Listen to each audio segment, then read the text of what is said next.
Ladies and gentlemen, welcome back to The Truth. I'm your host, one you love the most, Niall Heston, back with a brand new episode here in The Truth. Back once again with my boy AJ Ponciano. AJ, how are you doing here today?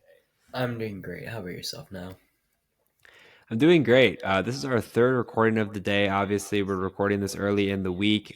We've had technical issues with the recording. I hope it sounds great. Really don't know. Of course, the one time we're having technical issues, I'm recording three shows in a day. So these shows could be terrible. They could be great. Really don't know. But that's sorry. Regardless, we do really apologize. But of course, it is Thanksgiving this week, and we both have different plans. And on top of that, really don't know if podcasting is on my ideas of having a break from school and whatever. I have a lot of Fortnite that I want to play, college football. So there's a lot of things going on. I do want to do podcasting, but it's also at the time of recording this 10:45 ish for me, which I'm getting tired, and it's Monday evening, so I have class in the morning. But we're powering through this. What I'm trying to say, I'm kind of going on a tangent here. But anyways, we are here doing our Week 13 start, sit, sleepers, and bust. We'll try to go through this as quick as possible for ourselves, but also for you guys, and go from there. So, anyways, pretty self-explanatory. AJ, go ahead and give me your three starts this week. Yeah, so my first one, I'm going to go with CJ Stroud. Divisional game against Jacksonville. Jacksonville has been one of the worst pass defenses up to this point.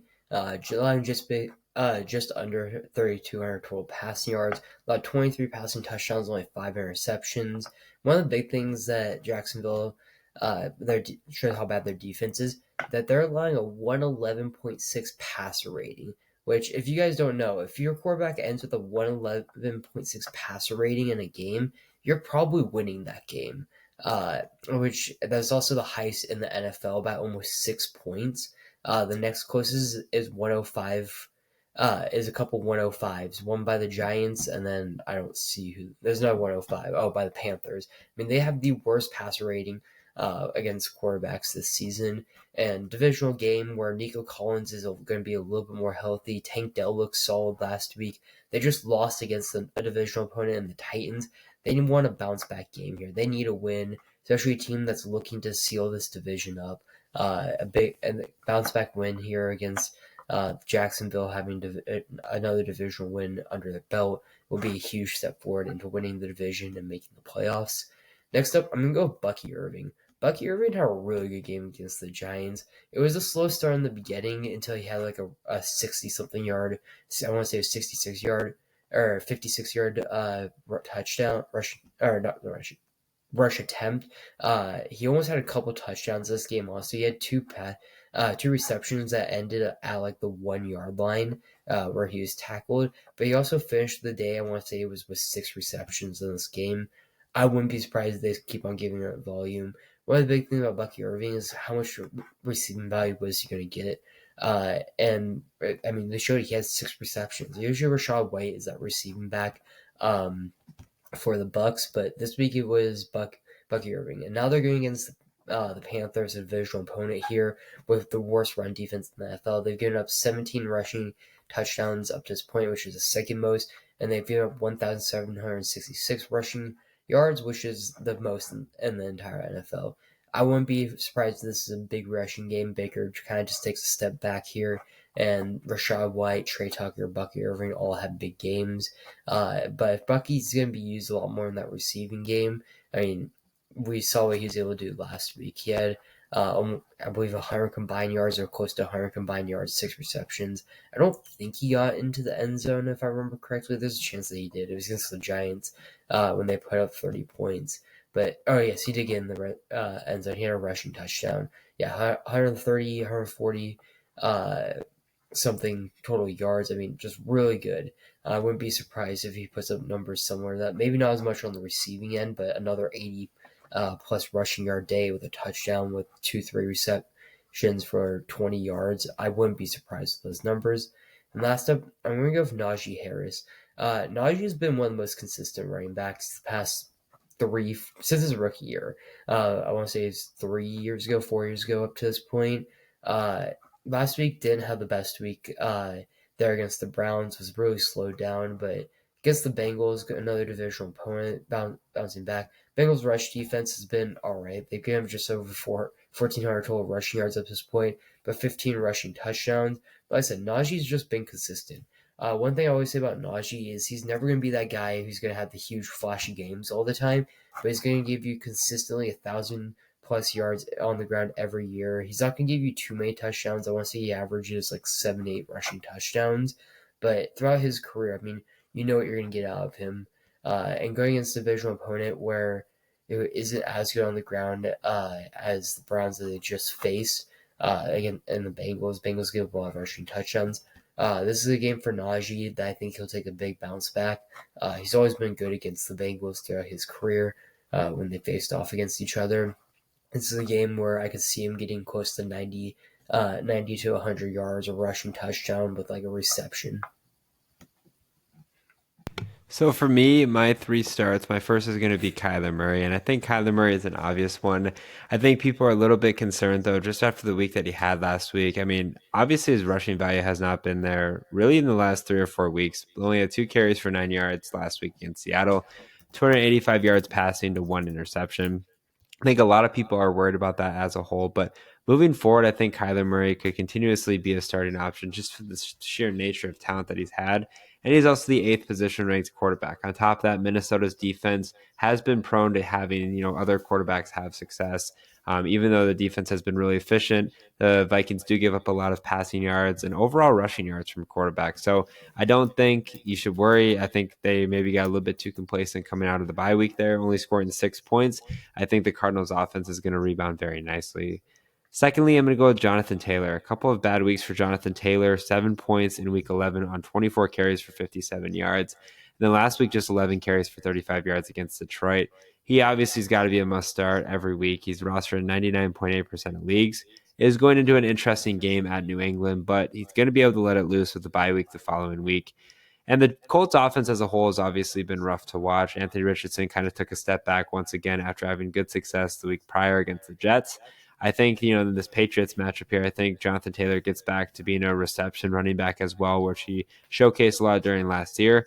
I also think, too, as Anthony Richardson continues to get more comfortable in the pocket, he's going to throw to Jonathan Taylor more just on the fact that Jonathan Taylor is a good running back, but I think also too, Anthony Richardson's going to have to realize that he can't continue to throw like a 40% completion percentage, and he's going to continue to, throw as he needs, and to check downs and to guys like Jonathan Taylor. And it's just going to be a reoccurring cycle. And I think that's going to be something that can really haunt them moving forward. And I definitely think that Jonathan Taylor needs to get involved, especially in this matchup here against New England. And then finally, I'm going to go ahead and go with Chase Brown. Look, Chase Brown, obviously a tremendous running back, especially since Zach Moss hit the IR. I saw people comparing him to kind of the prototype of Christian McCaffrey. Now, I think we can kind of really differentiate the fact that Chase Brown and Christian McCaffrey are not the same person, but we do see similarities. We see the 22 to 27 carries. We see the 80 to 120 rushing yards, a touchdown, the 5 to 9 receptions for 50 yards a week. I mean, 26, 22, 19 fantasy points his last 3 weeks. Coming off a bye week, he's going to be healthy. He's going into a matchup against Pittsburgh. It's a win-win situation. If you don't have Chase Brown on your team, you got to pick him up. He's rostered in 88.3% of leagues, so he is available in a couple. But most importantly, he's going to have a lot of success and be a reliable option going into this matchup against Pittsburgh when you're trying to put Pittsburgh on the ropes, coming off a tough loss to Cleveland there on Thursday night in the Snow Bowl. I think Chase Brown is 100% a must-start option and will continue to be a must-start option even if a healthy Zach Moss is on the field. What about sits? For my first set, I'm gonna go with Nick Chubb. Nick Chubb, I don't think he's gonna produce 2 touchdowns again. I wouldn't say came out of nowhere last week, but surprised a lot of people for what he did. Getting those 2 touchdowns was decently fantasy relevant last week. I mean, more relevant than what he has been throughout the season. But the Broncos have been really good defensively, giving up 1,154 rushing yards up to this point, which is top 10 for least amount of rushing yards given up. Only 6 rushing touchdowns. I just don't expect Nick Chubb to have another bounce back game. I'll expect him to see the same type of protection that we have the last couple of weeks. They're also facing a divisional opponent in a really snowy game or snowy in the second half, where that's where they started running the ball a lot more. He also had 20 rush attempts last week, which was the most he's seen all year. The most he's seen was against another divisional opponent, 16 against Baltimore.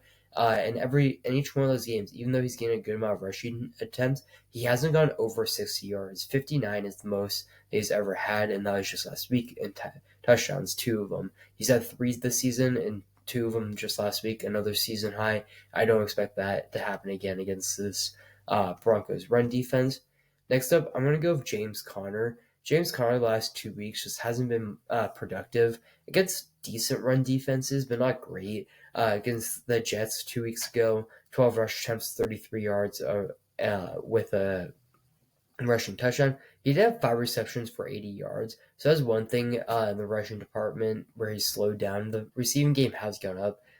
Last week, 7 rush attempts for 8 yards, 5 receptions for 41. So again, the receiving side's been better. It's helped out his fantasy value just a little bit, but the rushing has not been there for James Conner the last 2 weeks, and it's not going to help him going against the Vikings run defense, who's the best in the NFL. Only 5 rushing touchdowns up to this point, giving up 822 total rushing yards. Has been great up to this point. Trey Benson, I believe, took over for a lot of the carries last week and the week before, and has looked solid there. And then Chase Brown. Chase Brown's been good, and I think that he'll be a must start for most games. Just this weekend in a divisional matchup uh, against the Steelers, who have a really good run defense, I just don't expect it. They've given up 11 rushing touchdowns up to this point. So they've given up a good amount of rushing touchdowns, just right around one per game. But they've given up less than 1,000 rushing yards at 993. Now Chase Brown does make it up in some of those divisional games, but there's really only two guys on this offense that I think they'll be honing in on, and it's going to be Jamar Chase and Chase Brown.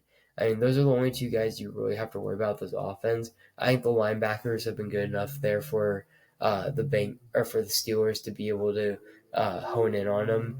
Uh, they have really good athletic linebackers that can help out in the receiving game as well. Uh, Last week, 7 receptions, 57 yards for Chase Brown, 9 receptions. I mean, like I said, it's been in the last couple of weeks. He's at 5, 9, and 5 on the reception side. He's been solid. He's got a good amount of rush attempts. I just think the Steelers' defense has been good all year against running backs, that they're going to be right there. So for me, my three starts, the first is going to be Travis Etienne Jr. I feel like I say him every week, but I really think that's going to continue coming out of the bye week. I mean, his last 4 weeks that he's played has been bad ever since week 5. I mean, minus 1 point or point one, obviously got injured. Then week 9 against Philadelphia, 5 points, 5.3, 6.3. Like, it's just been bad for Travis Etienne Jr., who's rostered at 84.4% of leagues. I mean, I know a lot of fantasy owners from Travis Etienne fans are really disappointed to see the failures, I guess you could say, that he's had this year. And I think, that's going to continue moving forward. So, in this matchup against Houston, Houston's obviously coming after a tough loss. Jacksonville has no reason to really win. There's been speculation if they're going to fire their head coach. Obviously, recording this early in the week, they could have fired him by this point. There's been questions about maybe trading Trevor Lawrence and kind of doing a full-on rebuild. The biggest thing that I've realized is Jacksonville is not probably going to win many games. Their favorable schedule does kind of help them in that aspect, but I definitely think their rushing game has been completely irrelevant. I've seen guys like Tank Bigsby start to get more repetitions. And all in all, unless I see a really productive week from Travis Etienne, this could be a guy that continuously could get pushed to being a bench option just because he hasn't really had success since week 5. And even then, his highest point total on the year is 14.8.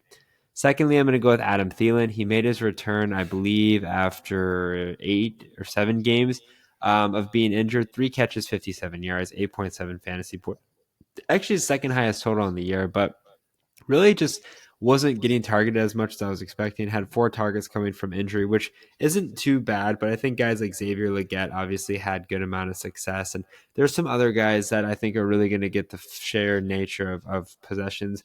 On top of that, he's 34, which I don't think a lot of people realize. Like, he is getting up there in age. So there are some things that are a bit concerning, especially when you look at a guy like Thielen. But all in all, I think, he's a guy that I think you just kind of got to wait a little bit, and maybe he'll develop into the wide receiver that I remember him when he was with the Vikings, or a wide receiver that could be a utilization piece moving forward. But for now, especially going against Tampa Bay, I'm definitely going to avoid him, even though that offense and Bryce Young is starting to flow.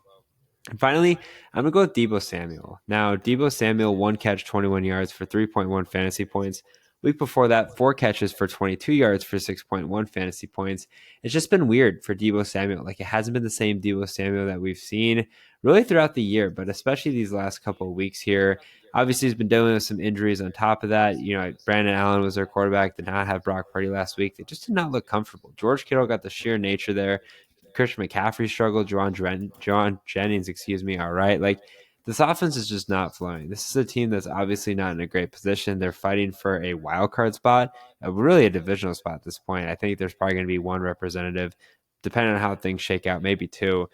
This is a team that's fighting for their playoff line, and it doesn't get easier. They go on the road in Buffalo, which is obviously a difficult place to play. Buffalo's, I believe, coming off a bye, but for sure coming off a win against Kansas City, handing them their first win of the year or loss of the year. So it's just a tough situation for Deebo, and there is no guarantee that Brock Purdy is going to be back. Obviously, by the time of recording, I think a lot of people have a better idea if Brock Purdy's back. But even then, if he's back from that shoulder strain, it's going to definitely hinder his ability to throw the football efficiently. So looking at this from a grand scheme of things, I think this is definitely something that I would definitely shy away from it as much as possible and really try to progress and find maybe some other options, especially for a guy of the caliber of Deebo Samuel. All right, what about your sleepers? So Marquez Valdez-Scantling's gonna be my first one. So ever since he came over to New Orleans, or the last 2 weeks with New Orleans, he's been great. Been that deep ball threat against Atlanta. 3 receptions, 109 yards, 2 receiving touchdowns. 2 weeks ago against Cleveland, 2 receptions, 89 yards, 1 touchdown. Both those games had a 67-yard touchdown and a 71-yard touchdown. Just been that big play threat that we saw Shaheed be earlier in the season. And I don't really expect that to slow down. I mean, they're going against a Rams defense who's been all right this year. They were a little better last week against the pass against the Eagles, but granted, they you didn't really have to do a whole bunch against the pass when you let Saquon have 260-plus yard rushing touchdowns against you. But they've given up 2,633 passing yards, which is on the bottom third of the NFL. They've given up 19 receiving touchdowns. They do have 10 interceptions, so that's one thing they've been better at, is that there's a good ratio there. But MVS, I wouldn't be surprised if he has another 60-yard reception here. He's someone that if you're kind of fighting for that last playoff spot, that he's that big risk, big reward, big risk, big reward type wide receiver, where he could go out and get you the type of points that we've seen the last couple weeks, or he can go out and get you 1 reception for 30 yards, and that's all you get out of him for the day. Next up, I'm going to go with Bryce Young, going against a divisional opponent in the Bucks, but the Bucks haven't been good through the air. They've given up the third most passing yards at 3,027, 20 passing touchdowns, only 5 interceptions. Bryce Young these last couple weeks has looked solid. I thought he looked really good against the Chiefs just last week. In a really close game, drove down the field, got a touchdown, the tie of the game. Just gave Mahomes just too much time at the end of the game. But also against the Giants, looked solid. 126 yards. I know it's not that much, but touchdown and an overtime win there. Looks solid against the Saints. I mean, they've looked solid the last 3 games with Bryce Young, and Bryce Young really hasn't been portraying the ball over the last 3 games. 3 passing touchdowns, 1 interception. Has had some rushing stats. Not the biggest rushing quarterback in the NFL, obviously, but he's looked solid going against a divisional opponent, which will be a little bit harder. So he may not have a huge game, but this is a game I wouldn't be surprised if he goes out and gets you 230, 240 yards, 2 touchdowns, maybe an interception, but also gives you 20, 30 rushing yards. This would be a great guy for a two quarterback league. Be able to throw him in there. He's a hot hand. Or if you're a team that has someone on bye, I wouldn't be too surprised in a super flex league if this is your another quarterback. He's someone who's on a lot of waivers. He's someone, if you're in a dynasty league, he's great to go trade for potentially, just because his trade value may be a little bit more up than it was like 3-4 weeks ago. But someone that I wouldn't be surprised if Carolina goes in a different direction of quarterback. He sits a year behind someone, potentially to the Rams, and then becomes the quarterback over there. Not something I'd be too surprised with. And then lastly, I move Tony Pollard. Tony Pollard's kind of surprised me this year. I didn't realize how good of a game he had against the Texans just last week. I know that he had a good amount of production from the first half that I watched, but after that, I was like, okay, he's gonna have a solid game. He finished the game with 119 rushing yards, a rushing touchdown, only three receptions, but had three receptions for 10 yards on the season. 800 total rushing yards, four rushing touchdowns. Through the air, 176 receiving yards, no receiving touchdowns. He's had a pretty solid year. He's had a good flex year, maybe a low end running back too up to this point. But like I say, he's going against the Commanders, who have the second worst run defense in the NFL. They're giving up the second most rushing yards at 1,746, 13 rushing touchdowns up to this point.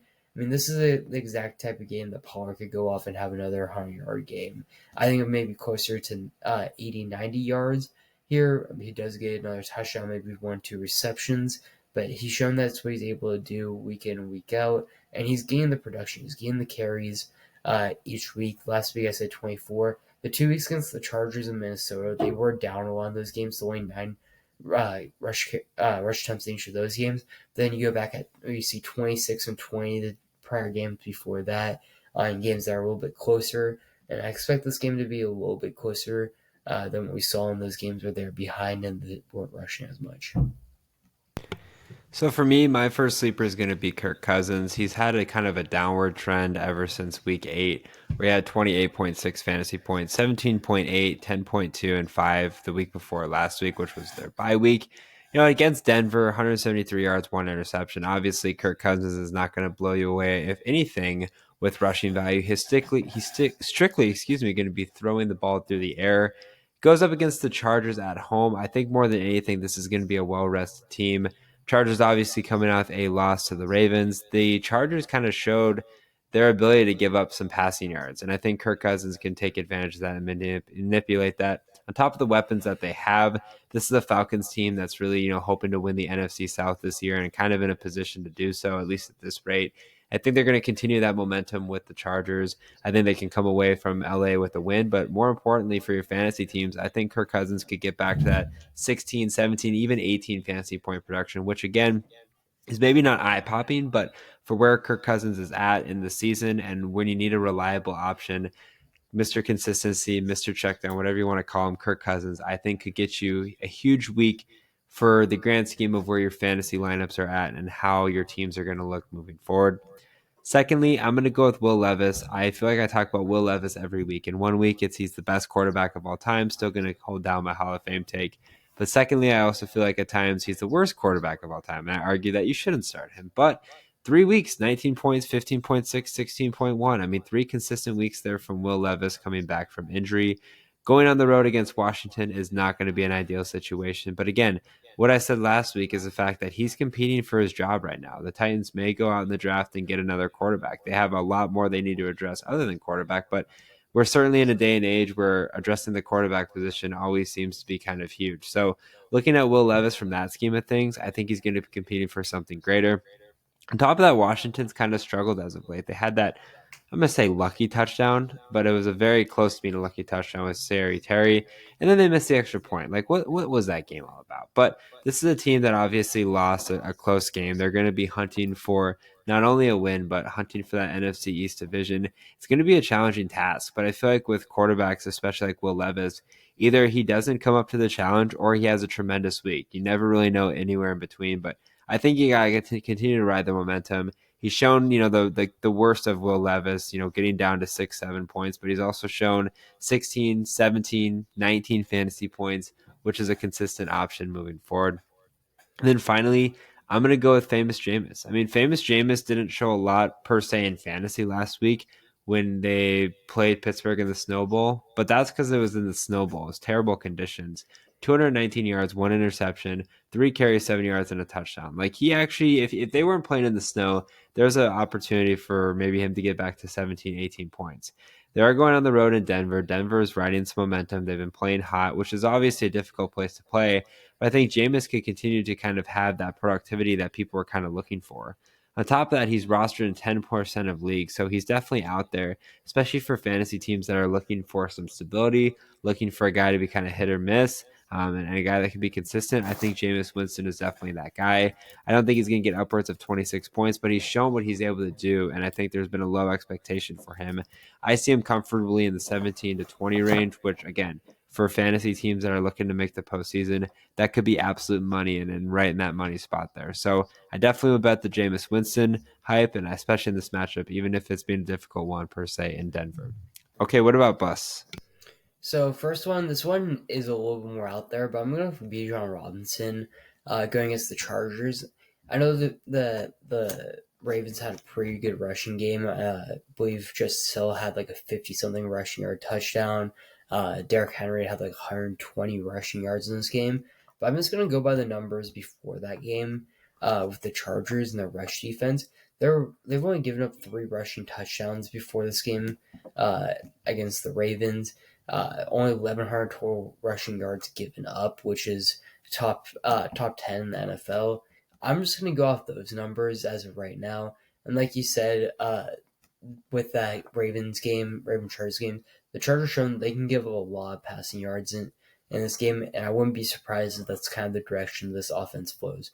We've seen them go away from Bijan a good amount, go to Tyler Algier, and I wouldn't be too surprised if we see a little bit of that. Now, Bijan, I think, will finish with more than 10 fantasy points, so I'm not saying that, but I wouldn't be. I think Bijan's projected like 18 fantasy points this week, 17 fantasy points.